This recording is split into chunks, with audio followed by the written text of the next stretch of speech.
So the first time we met, it was evening, it was dark, and I was heading over to the Children's Receiving Home on Auburn. I pulled my car in, and I see this young girl walking, and I'm kind of curious because again, like I'm not sure what the rules are at the receiving home, and so yeah, I went in, and they're like, oh yeah, she's leaving, and I caught up with her, and I said, hey, this is weird, but I'm here to help. I met Tracy actually AWOLing from the receiving home.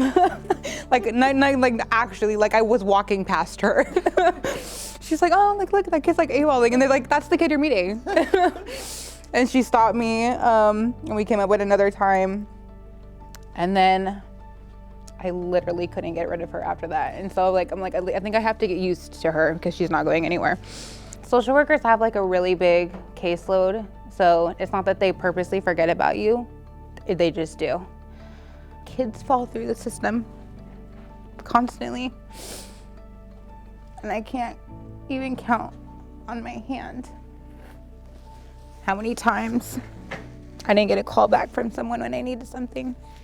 Just as small as trying to get my case or my paperwork. And there was so many times that Tracy was always there for me in a personal relationship, more than just a kid that's on her caseload. She was my friend. That's the best thing about being a CASA, is you're not the social worker, you're not the lawyer, you're not the judge, you're not anybody related to the court, except that you've been granted the ability to help them. In my experience as being a mom, love and attention, consistency are the things that every kid needs, and she didn't have that. She didn't have that at 15, almost 16 when I met her.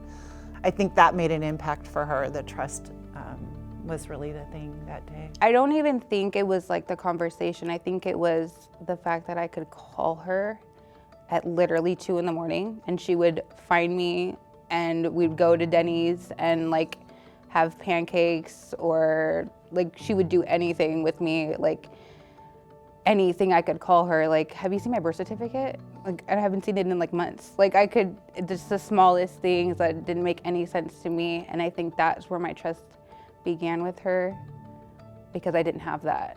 If you're a foster youth and you're being referred to CASA, then I would definitely say to do it. Absolutely contact your CASA worker and get immediately connected with them, because they will help you in more ways than you think they will. If you have a thought about being a CASA or becoming involved in the program, please do it. Please call or look around you today. I know you're here at the crab dinner. Look for somebody who has a badge on and go up to them and ask them how you can help.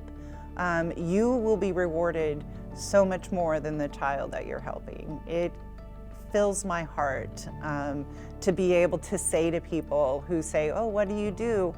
I never start with what I do for work. I always start with what I do for a volunteer, and CASA is the top of the list.